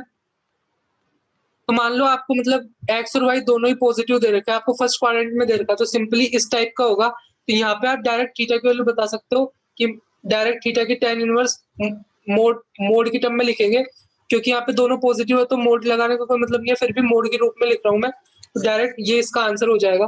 अब मान लो आपको सेकंड क्वाड्रेंट में दे रखा है यहाँ पे पॉइंट, तो यहाँ पे जो अपने एक्स की वैल्यू है वो तो नेगेटिव होगी और वाई की वैल्यू पॉजिटिव होगी। तो और अपन जैसे यहाँ पे ये एंगल थीटा और ये अपना रियल एंगल है जो अपन को आर्गुमेंट के फॉर्म में निकालना है, तो अपन इसको अल्फा मान लेते हैं, तो ये एंगल पाई माइनस अल्फा होगा जो अपना रियल आर्गुमेंट के फॉर्म में निकालना है। तो अपन अल्फा को डायरेक्ट क्या लिख सकता है, tan inverse of modulus of y divided by modulus of x। ये अपना y हो गया, ये अपना x हो गया। डायरेक्ट इसको एक्यूट एंगल है, यहाँ से तो डायरेक्ट निकाल सकते हैं अपना एक्यूट एंगल, और उसको पाई में से सब्ट्रैक्ट करके अपना ये एंगल अपन डायरेक्ट यहाँ से सेकंड क्वाड्रेंट में अगर पॉइंट हो तो निकाल सकते हैं।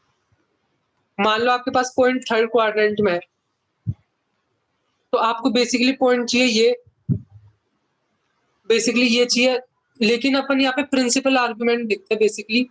वैसे तो ये आर्गुमेंट भी ठीक है, लेकिन अपन एक होती है प्रिंसिपल आर्गुमेंट, जिसमें क्या है, जिसके हिसाब से अपन मतलब थीटा की वैल्यू माइनस पाई से पाई के बीच में लेते हैं। मतलब यहाँ पे चलोगे तो पॉजिटिव आएगा 180, यहाँ तक चलोगे तो 180 पॉजिटिव बोलते हैं इसको अगर एंटी क्लॉकवाइज, और इधर में अगर चलता है तो इसको 180 मतलब नेगेटिव का है क्लॉकवाइज डायरेक्शन में। तो अपन थर्ड क्वाड्रेंट के लिए क्या लेते हैं, एंगल ऐसे लेते हैं, ऐसे भी ले सकते हो, लेकिन वो प्रिंसिपल नहीं होता। प्रिंसिपल जो आर्गुमेंट लेता है वो अपन माइनस पाई से पाई के बीच में लेता है, माइनस पाई से, यहाँ पाई इंक्लूडेड नहीं है, माइनस पाई से पाई के बीच में लेते हैं अपन। तो यहाँ पे इस थर्ड क्वाड्रेंट में है तो अपन इस वाले एंगल को देखेंगे और उसके आगे माइनस का साइन लगाएंगे। तो अभी मैं बताता हूँ कैसे करता है। तो मान लो आपको यहाँ पॉइंट थर्ड क्वाड्रेंट में दे रखा है, वैसे तो मैं बोल रहा हूँ positive direction of x axis से, लेकिन मतलब प्रिंसिपल निकालने के लिए अपन इससे इसके बीच में रखता है। तो कैसे रखता है, अपन को ये, अपन ने मान लिया यहाँ पे पॉइंट है एक्स कोमा वाई, ये अपन ने अल्फा एंगल मान लिया, ये अपना मॉड्यूलस ऑफ वाई हो गया, ये modulus of x, tan alpha की वैल्यू अपने पास modulus of y divided by modulus of x, acute angle tan inverse of modulus of y divided by modulus of x, ये एक्यूट एंगल होगा, और ये angle magnitude wise pi minus alpha होगा। लेकिन ये अपन क्लॉकवाइज डायरेक्शन में ले रहा है तो अपन माइनस का साइन लगा देंगे बाहर। अभी मैंने बताया ना, इस वाली डायरेक्शन पॉजिटिव है, ये वाली डायरेक्शन नेगेटिव है। प्रिंसिपल आर्गुमेंट अपन इससे इसके बीच में ले रहा है, तो अपन को थर्ड क्वाड्रेंट में तो नेगेटिव के फॉर्म में लिखना है, तो इसकी जो वैल्यू होगी अल्फा माइनस पाई हो जाएगी। जहाँ अल्फा की वैल्यू क्या है, tan inverse of modulus of y divided by modulus of x, acute angle और उसमें से पाई घटा देंगे तो अपना जो थर्ड क्वाड्रेंट में अगर पॉइंट हो तो उसकी वैल्यू आ जाएगी। वैसे ही फोर्थ क्वाड्रेंट में अगर पॉइंट हो, मान लो यहाँ पे ये x, y है, तो ये अपना अल्फा है, ये modulus of y, modulus of x। यहाँ पे फोर्थ क्वाड्रेंट में x की वैल्यू तो पॉजिटिव होगी, y की वैल्यू नेगेटिव, लेकिन अपन मॉड्यूलस ले रहे हैं यहाँ पे, तो यहाँ पे tan अल्फा की वैल्यू क्या आ जाएगी, mode of y divided bye mode of x। और अपन ऐसे तो आर्गुमेंट ऐसे लेना चाहिए था, लेकिन अपन प्रिंसिपल की बात कर रहे हैं तो वो माइनस पाई से पाई के बीच में लाई करता है, तो अपन ये वाला लेंगे जो कि माइनस ऑफ अल्फा हो जाएगा, तो इसको माइनस ऑफ अल्फा इसका मतलब प्रिंसिपल आर्गुमेंट आ जाएगा। सिंपल कहने का मतलब ये है। तो इसकी कुछ प्रॉपर्टीज बताता हूँ और आपको अच्छे से समझ में आएगा ये। तो यहाँ पर देखते हैं, मतलब आपको एक तो ये चीज ध्यान रखनी है कि जो जीरो का आर्गुमेंट होता है, यानी ओरिजिन का 0+0 आया उसका आर्गुमेंट है वो डिफाइंड नहीं है, इसको डिफाइंड नहीं है ये, क्योंकि 0/0 अपन को पता नहीं क्या आएगा, तो ये डिफाइंड नहीं है। और यहाँ पे जैसे जो अगर प्योरली रियल कोई चीज होती है, प्योरली रियल, तो रियल नंबर तो इस तरफ इस एक्सिस पे लाया करेगा 1 2 3, ये रियल एक्सिस होती है, तो इसका आर्गुमेंट इस एक्सिस के साथ ही अपन एंगल लेते हैं, तो ये एंगल 0 होगा, तो इसका 0 होता है। कोई नेगेटिव में नंबर है -1 -2, तो इसका जो है वो पाई होता है, यहाँ पे पाई, क्योंकि ये 180 डिग्री का है, तो इसका जो अगर नेगेटिव रियल नंबर है तो उसका पाई होगा। यहाँ पे कोई नंबर है जैसे आयोटा 2 आयोटा, तो इसका जो आर्गुमेंट होगा वो π/2 होगा, और जो नेगेटिव है माइनस आयोटा -2 आयोटा, इसका जो आर्गुमेंट है वो माइनस का π/2 होगा। तो ये चीजें अपन को ध्यान रखनी है। फिर और चीजें देखते हैं। मान लो आपको दे रखा कोई भी कॉम्प्लेक्स नंबर z, उसका आर्गुमेंट थीटा दे रखा है, तो आपको पता है मैंने z बार क्या बताया था, इसमें इमेज होती है, तो इसका आर्गुमेंट क्या हो जाएगा, सिंपली माइनस थीटा। अपन इस डायरेक्शन में जा रहे हैं तो माइनस लगाएंगे और एंगल तो वही रहेगा। और z का माइनस ऑफ z, किसी भी चीज को माइनस से मल्टीप्लाई कर देंगे तो 180 डिग्री आ जाएगा।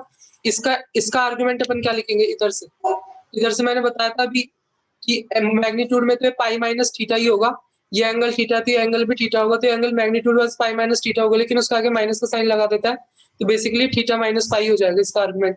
और यहाँ पे minus of z bar, minus of z bar इस तरफ आएगा, तो ये एंगल थीटा है, मैग्नीट्यूड वाइज ये एंगल भी थीटा होगा, तो अपन इससे यहाँ पे positive direction of x axis से लेंगे तो पाई माइनस थीटा इसका आंसर आ जाएगा। तो इस तरीके से अपन मतलब इस तरीके से देखते हैं। फिर आगे बढ़ता है।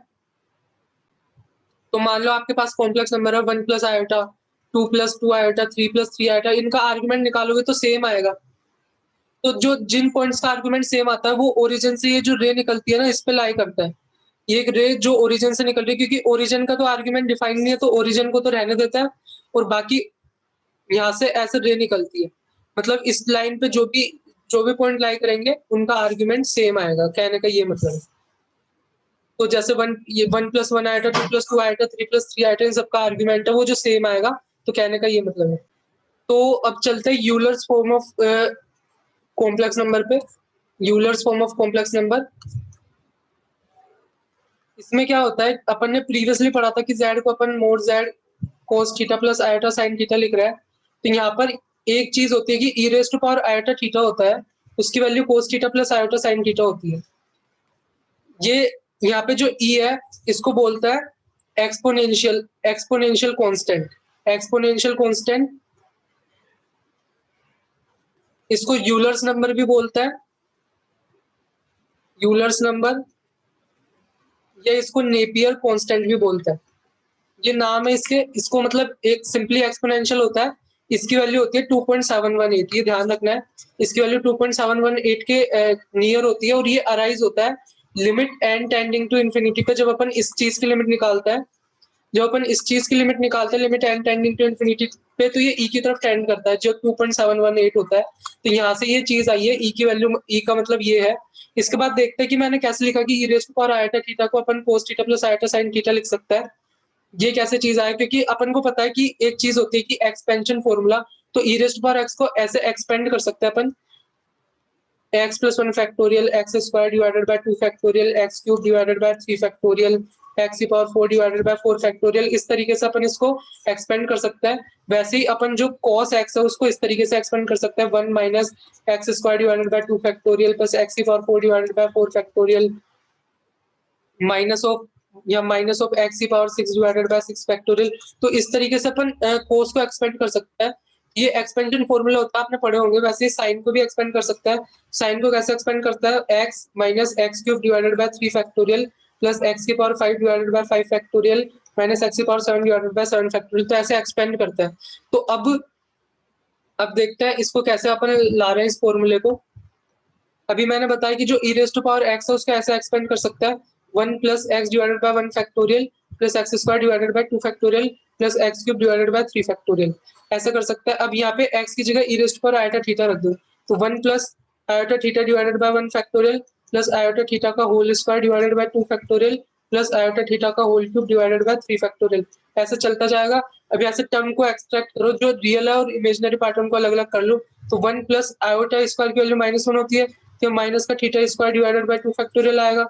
वैसे ही यहाँ आयोटा थीटा की पावर 4 आएगा डिवाइडेड बाय 4 फैक्टोरियल, तो आयोटा के 4 की वैल्यू 1 होती है, तो यहाँ थीटा की पावर 4 डिवाइडेड बाय 4 फैक्टोरियल आएगा। प्लस इमेजिनरी पार्ट को देखते हैं, ऐसे ही रियल पार्ट तो ऐसे ही चलता जाएगा। यहाँ से आया आयोटा थीटा, आयोटा क्यूब की वैल्यू माइनस आयोटा होती है, तो यहाँ माइनस का theta cube divided by 3 factorial आएगा। वैसे ही आगे थीटा की पावर 5 डिवाइडेड बाय 5 फैक्टोरियल आएगा। तो अब क्या हो गया, e raised to power iota theta क्या हो गया, ये वाली टर्म तो कोस थीटा जैसे बन गई और ये वाली टर्म साइन थीटा जैसे बन गई। तो इस तरीके से अपन प्रूव कर सकते हैं ये चीज e raised to power iota theta cos theta plus iota sine theta होती है। उसके बाद मैंने बताया था कि z को ऐसे लिख सकता है मोड z कोस theta plus iota sine theta, और अभी अपन ने पता कर लिया कि इसको ऐसे लिख सकता है e raised to power iota theta. तो ये इसको Euler's form of complex number बोलते हैं। ये एक बहुत इंपॉर्टेंट फॉर्म है, तो इसकी बहुत सारी प्रॉपर्टीज है जिससे अपनी कैलकुलेशन ईजी हो जाएगी। फिर आगे दूसरी फॉर्म देखते हैं, तो ये ध्यान रखना। तो अभी अपन ने Euler's form of complex number पढ़ी, तो अभी अपन लॉगरिथमिक फॉर्म पढ़ते हैं, logarithmic form of complex number. तो ये यूलर्स फॉर्म से इजीली फाइंड आउट कर सकते हैं। तो मान लो अपने पास कोई कॉम्प्लेक्स नंबर है z x plus iota y, तो इसको ऐसे भी लिख सकते हैं modulus of z e raised to power iota theta. दोनों तरफ लॉग लेंगे, log ऑफ z को क्या लिख सकते हैं, log of mod z plus log of e raised to power iota theta. ये आपको पता है, इसको log ऑफ मोड z लिख सकता है प्लस ये आयोटा थीटा। तो ये क्या होगा, log of modulus of z plus iota times argument of z। Theta को मैंने बताया था उसका आर्ग्यूमेंट होता है। तो इस तरीके से अपनी ये लॉगरिथमिक फॉर्म होगी, जो कि यूलर फॉर्म से हमने इजीली फाइंड आउट कर ली। तो फिर आगे देखता है। तो मैं आपको बताता हूँ कितना पावरफुल है यूलर्स फॉर्मूला। देखो अभी जैसे अपन मल्टीप्लिकेशन और डिवीजन करेंगे कॉम्प्लेक्स नंबर का, तो उसमें देखता है जैसे z1 एक कॉम्प्लेक्स नंबर, तो उसका ऐसे लिख सकता है मॉड्यूलस ऑफ z1, उसका आर्गुमेंट मान लिया थीटा1 cos theta plus iota sine थीटा1। z2 है modulus of z2 cos theta 2 plus iota sine थीटा2। अब आपको इन दोनों को मल्टीप्लाई करने को बोला, तो आपको z1 डॉट z2, तो आप क्या करोगे, यहाँ modulus of z1 multiply by modulus of z2 cos of थीटा1 प्लस आयोटा साइन थीटा1 मल्टीप्लाई बाय cos ऑफ थीटा2 प्लस आयोटा साइन थीटा2। अब आप इन दोनों को मल्टीप्लाई करोगे, तो यहाँ पे cos थीटा1 cos थीटा2 माइनस साइन, ये मल्टीप्लाई करने पर आएगा साइन थीटा2। ये तो इसका रियल पार्ट हो जाएगा आयोटा टाइम्स cos थीटा1 साइन थीटा2, ये आयोटा टाइम्स प्लस cos थीटा2 साइन थीटा1, ये आएगा, जो कि क्या हो जाएगा, तो यहाँ पे z1 मल्टीप्लाई बाय z2 क्या हो जाएगा, modulus of z1 multiply by modulus of z2, और ये हो जाएगा cos ऑफ थीटा1 प्लस थीटा2, और ये हो जाएगा आयोटा साइन थीटा1 प्लस थीटा2। साइन ए प्लस बी साइन और cos ए प्लस बी के फॉर्मूले पढ़े होंगे। तो ये मल्टीप्लाई करने पर ये आया, और इसको अपन ऐसे लिख सकता है modulus of z1 modulus of z2, ये e raised to power iota थीटा1 प्लस थीटा2। अब जब आप डायरेक्ट यूलर्स फॉर्म का यूज करते तो कितना इजी होता। तो अपन अपने पास जो कॉम्प्लेक्स नंबर z1 था, z1 था वो क्या था, मॉड्यूलस ऑफ z1, और यहाँ पे cos theta one plus iota sine theta one था। तो इसको ऐसे लिख सकते थे modulus of z1 e raised to power iota थीटा1।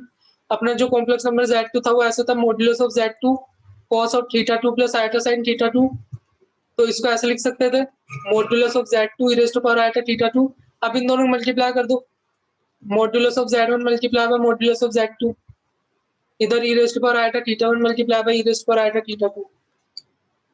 अगर बेस सेम हो तो पावर ऐड हो जाती है। तो सिंपल जो अभी अपन ने फॉर्मूला निकाला वो डायरेक्ट अपन ने कितनी आसानी से निकाल लिया यूलर्स फॉर्मूला का यूज करके। तो इतना पावरफुल है, यही मैं बताना चाहता था आपको। यहाँ पे कुछ और रिजल्ट निकालता, तो मैंने जैसे बताया था z1 z2 का मल्टीप्लिकेशन में क्या आया था, modulus of z1 multiply by modulus of z2 and cos of यहाँ से थीटा1 प्लस थीटा2 आया था, plus iota sine theta 1 plus theta 2 आएगा। तो यहाँ पे क्या हो रहा है कि ये उसी फॉर्म का है। Z1 Z2 को आप क्या लिख सकते हो, modulus of Z1 Z2 and उसका जो यहाँ पे जो आर्गुमेंट 5 मान लो उससे कंपेयर करता है, तो अपने को क्या पता चल रहा है कि मॉड्यूलस ऑफ Z1 Z2 कुछ भी नहीं, मॉड्यूलस ऑफ Z1 का multiplication multiply by modulus of Z2 का मल्टीप्लिकेशन। कंपेयर करो यहाँ से, और इसका जो आर्गुमेंट है उन दोनों के सम का, जो अपन जो इंडिविजुअल Z1 का जो आर्गुमेंट था, इसका आर्गुमेंट था, उसका सम कर रहा है जब इनको प्रोडक्ट कर रहा है। तो जब प्रोडक्ट करता है कॉम्प्लेक्स नंबर का तो क्या होता है, उनका जो मॉड्यूलस है वो तो मल्टीप्लाई हो जाता है और जो आर्गुमेंट है वो ऐड हो जाता है। ये ध्यान रखना, इंपॉर्टेंट है। फिर जैसे ही आपको जैसे अब ऐसे दे रखा है Z1 Z2 Z3 up to Zn का, ये इसका मल्टीप्लिकेशन निकालना है, तो आपको क्या करना है, इसका मल्टीप्लिकेशन इसके मॉड्यूलस का मल्टीप्लिकेशन इसके मॉड्यूलस का मल्टीप्लिकेशन इसका मॉड्यूलस इंडिविजुअल का, और लास्ट में इसके जो आर्गुमेंट आएगा, आर्गुमेंट तो इसका थीटा 1 है तो इन सबको ऐड कर देना अप टू थीटा n, और लास्ट में अपना आंसर क्या आ जाएगा, ये प्रोडक्ट और ई रेज़ टू पावर इसका जो आर्गुमेंट, ये मान लो ये 5 आया, यहाँ पे 5 आ जाएगा। तो इस तरीके से अपन प्रोडक्ट कर सकते हैं इन नंबर्स का। तो ये चीज थी जो मैं बताना चाहता था। और डिवीजन में होगा, डिवीजन में क्या होगा, डिवीजन में क्या यहाँ पे इसका मॉड्यूलस ऐसे डिवाइड में आ जाएगा, और जो वो ई रेज़ टू पावर होगा यहाँ पे थीटा 1 प्लस थीटा 2 की जगह थीटा 1 माइनस थीटा 2 आ जाएगा। सिंपल कर सकता है। पहले नंबर को क्या लिख सकता है, Z1 e raise to power iota theta 1, दूसरे नंबर को दिस, यहाँ पे ये तो ऐसे ही रहेगा, और बेस सेम है तो ये ऊपर जाके पावर थीटा 1 माइनस थीटा 2 हो जाएगी। तो इस तरीके से सिंपल ये मतलब डिवीजन में कर सकते हैं, ये बताना चाहता था। उसके बाद मतलब अभी मैंने प्रोडक्ट में बताया Z1 Z2 Z3 up to Zn, मान लो ये सारे ही Z1 is equal to Z2 is equal to Z3 is equal to Zn, सारे ही Z है। तो यहाँ पे क्या है, मॉड्यूलस ऑफ, जैसे मॉड्यूलस ये मल्टीप्लाई करेंगे Z Z Z Z, ये Z को n बार मल्टीप्लाई करेंगे ना यहाँ पे, तो ये Z की पावर n का मॉड्यूलस क्या आएगा, ये मल्टीप्लिकेशन क्या Z की पावर n है और उसका मॉड्यूलस निकाल रहा है। तो अभी मैंने बता रहा था कि इस जो प्रोडक्ट है उसका मॉड्यूलस क्या होता है, कि इसका मॉड्यूलस इसका मॉड्यूलस इसका मॉड्यूलस सबका मल्टीप्लिकेशन। तो यहाँ पे mod of Z mode of Z mode of Z n times आएगा, जो कि मोड ऑफ Z की पावर n हो जाएगा। तो प्रॉपर्टी क्या है, Z की पावर n का मॉड्यूलस क्या होता है, मॉड्यूलस ऑफ Z की पावर n। ये अपन ने प्रूफ कर दिया।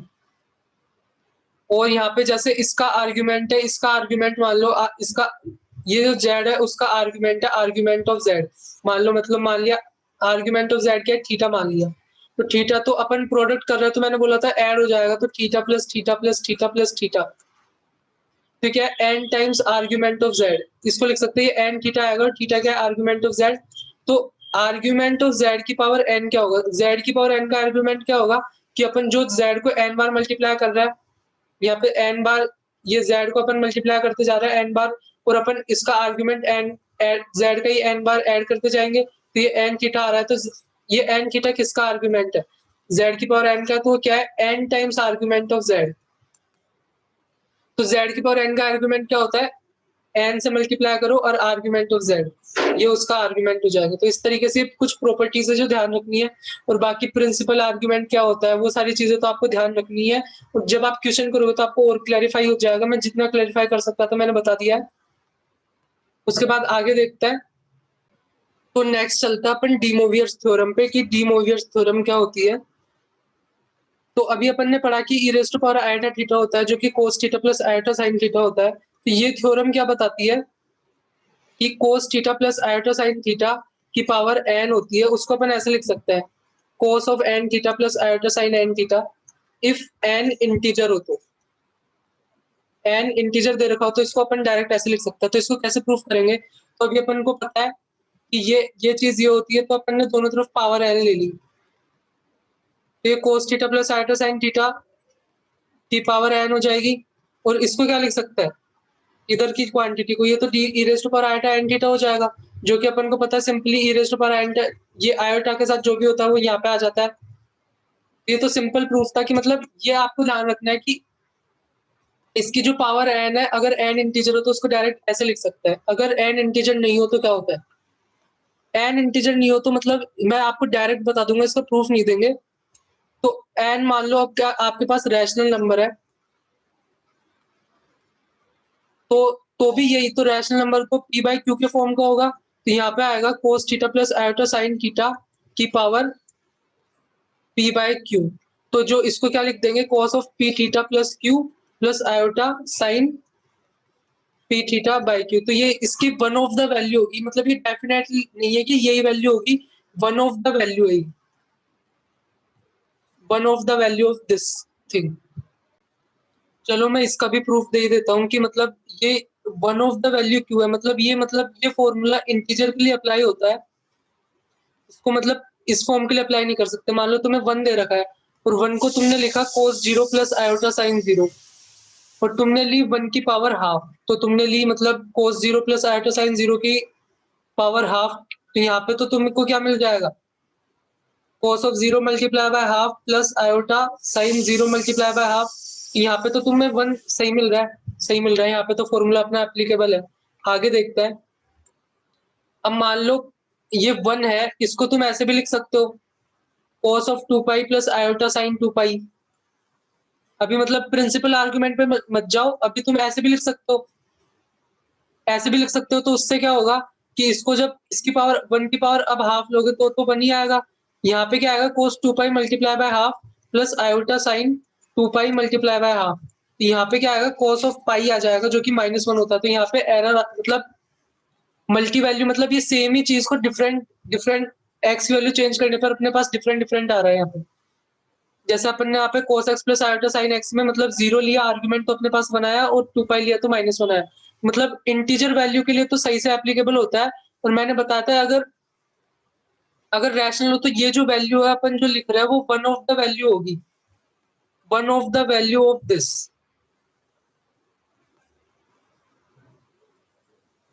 तो मतलब आपको मतलब इंटीजर के लिए इसको सही से अप्लाई करना है, और मतलब इसको इंटीजर दे रखा हो तो अप्लाई करो, और मतलब रैशनल दे रखा हो तो मतलब सोच समझ कर अप्लाई करना है। मतलब अप्लाई वैसे नहीं कर सकते, मतलब वन ऑफ द वैल्यू का होता है। तो मतलब मैंने आपको एग्जांपल दे दिया, आप इसको मतलब थोड़ा और बिल्ड करने की कोशिश करना, तो आपको ज्यादा अच्छे से समझ में आ जाएगा। तो फिर आगे बढ़ता है। तो मैं पहले इस फॉर्मूले की कुछ इंपॉर्टेंट बातें बता देता हूँ। जैसे यहाँ ये cos theta plus iota sine theta ऐसे दे रखा हो, ऐसे दे रखा हो तभी मतलब इसको अप्लाई करना है। जैसे यहाँ पे n दे रखा हो तभी इसको अप्लाई करना है। ऐसे मान लिया तुम्हें ऐसे दे रखा था sine theta plus iota cos theta, और तुमने यहाँ पे इसको अप्लाई कर दिया sine of n theta plus iota times cos of n theta. तो ये चीजें नहीं करनी, ये गलत है, ऐसे नहीं करना इसको। और यहाँ पे ये जो थीटा है वो सेम ही होना चाहिए। मान लो ऐसा दे रखा था cos theta plus iota sine phi, और फिर भी तुम ये अप्लाई कर रहे हो तो भी गलत है। तो ये चीजों का ध्यान रखना है। एक है कि इसको माइनस के लिए भी अप्लाई कर सकते हैं, जैसे cos theta minus iota sine theta दे रखा तब भी इसको अप्लाई कर सकता है।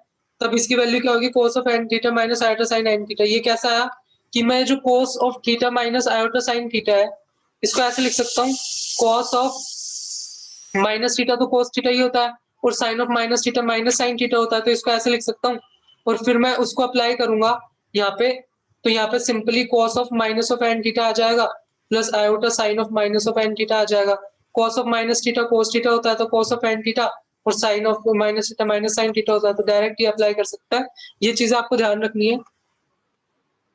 एक तो जैसे 1 divided by cos theta plus iota sine theta दे रखा है, तो इसको क्या लिख सकता है, cos theta plus iota sine theta की जो पावर है वो -1, और यहाँ पे अप्लाई करेंगे तो cos of theta minus iota sine theta directly upon apply कर सकता है। तो ये चीजें थी जो ध्यान रखने की है। फिर नेक्स्ट वीडियो में देखेंगे बाकी की चीजें। तो थैंक यू। तो होप आपको वीडियो बेसिक चीजों के ऊपर अच्छा लगा होगा। अगर आप एडवांस चीजें सीखना चाहते हैं तो मुझे बता सकता है, तो फिर मैं उस पर भी वीडियो बना दूंगा। तो फिर मिलते हैं बाद।